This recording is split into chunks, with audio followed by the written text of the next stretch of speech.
And I really got on well with Danny because he was a lot like I was before I came across this information.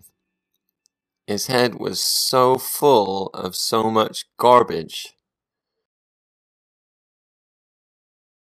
And he'd taken lessons for a couple of years. I mean, he can play off six, so, he's a pretty decent player. But he was really frustrated. He was having one good round and then one absolute nightmare of a round, and it's driving him crazy. And he'd taken lessons for a couple of years, and he just wasn't getting any better, so he hopped on YouTube. And then he started getting into the old stack and tilt, and he was filming his swing on the V1 and looking at it, and he was worried about his hips clearing, didn't like the way his foot looked, and his crumpled left arm through the ball. He didn't really, he had a lot of questions to try and fix some of the stuff that he was looking at. So he was trying to stay still on the ball going back, keep his left arm straight, pull the handle at the ball, maintain lag, clear his hips, stay behind the ball on the way through, keep his eyes on the ball, stay down. And those were his swing thoughts.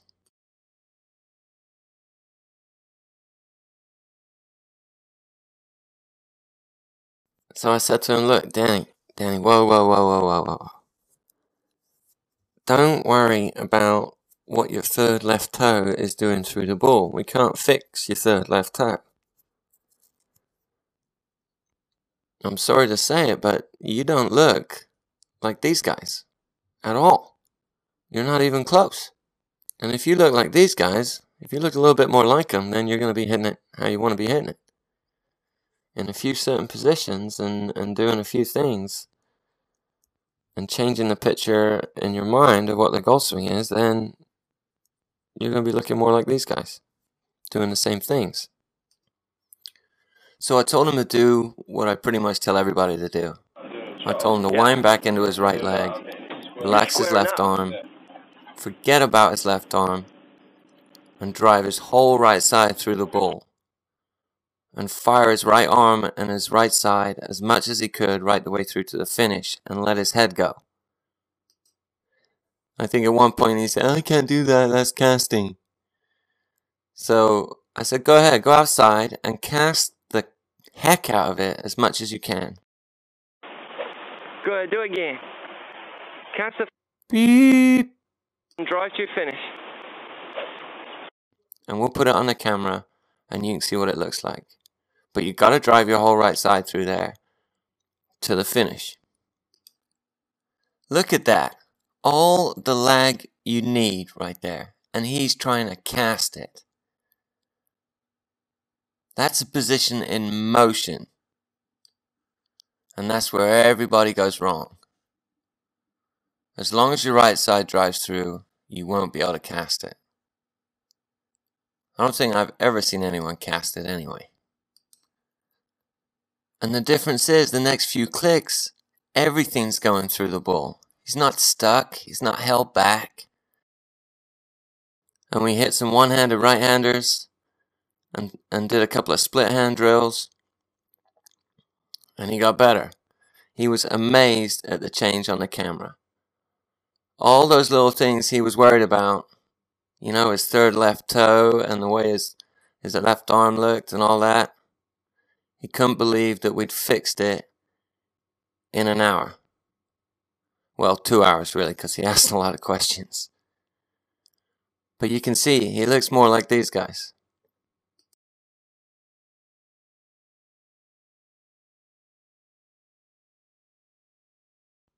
Most of the people that come in to see me are broken in exactly the same way. They pretty much all look the same. And they're trying to do the same bad stuff. They're trying to keep their head down. They're trying to keep their left arm straight. Trying to get width. Or they're trying to pull the club at the ball, pull the handle of the club at the ball, maintain lag, stay down on it, or good players trying to stay behind it. And they all look like this. The best players that ever played the game don't look like this. Look.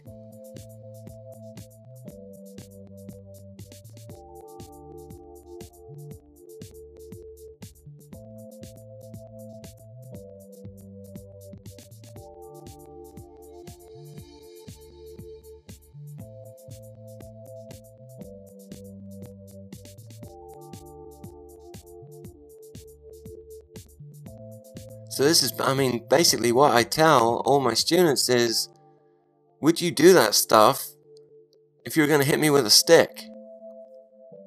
Would you do that if you were throwing a ball? If you were punching something?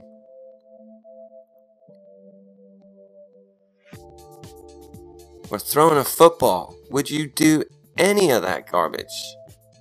So why are you doing it with a golf club? It doesn't have to be that different. It doesn't have to hurt. It doesn't have to be uncomfortable.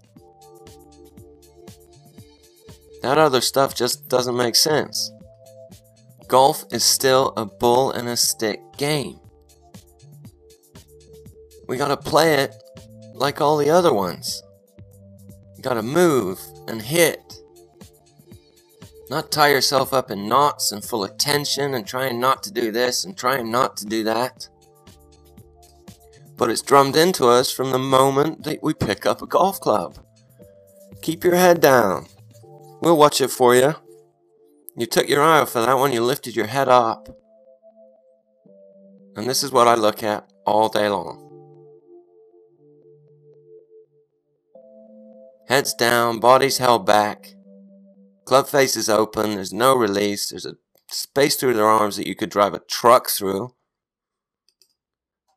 So I get them to move again. I get them to free it up. Move over onto their back legs, wind up, get behind the ball, like all the best players that ever played the game. Let their heads move. Scary though it is, make the club go up on the way back, and use their right sides, not their left arm, not their left sides. You don't even brush your teeth with that arm. So I give them split hand drills, right arm only drills, and get them to fire their right sides through the ball as much as they can and drive through towards a finish.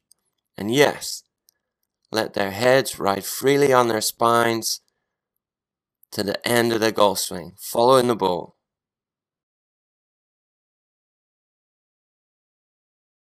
Alright, in the next video, meet a few more students, and I'll give you some more drills